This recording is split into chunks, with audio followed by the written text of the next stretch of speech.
சொல்வார் ஒன்றே செய்வார் உள்ளத்தில் உள்ளது அமைதி. இன்பத்தில் துன்பம் துன்பத்தில் இன்பம் இறைவன் வகுத்த நியதி.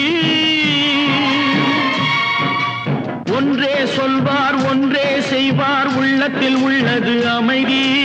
இன்பத்தில் துன்பம் துன்பத்தில் இன்பம் இறைவன் வகுத்த நியதி. சொல்லுக்கு செய்கை பொன்னாகும் வரும் துன்பத்தில் இன்பம் பட்டாகும்.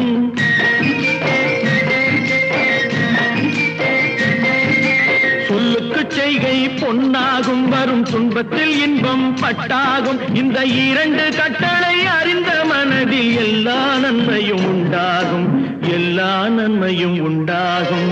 ஆறு மனமே ஆறு, அந்த ஆண்டவன் கட்டளை ஆறு. ஆறு மனமே ஆறு, அந்த ஆண்டவன் கட்டளை ஆறு.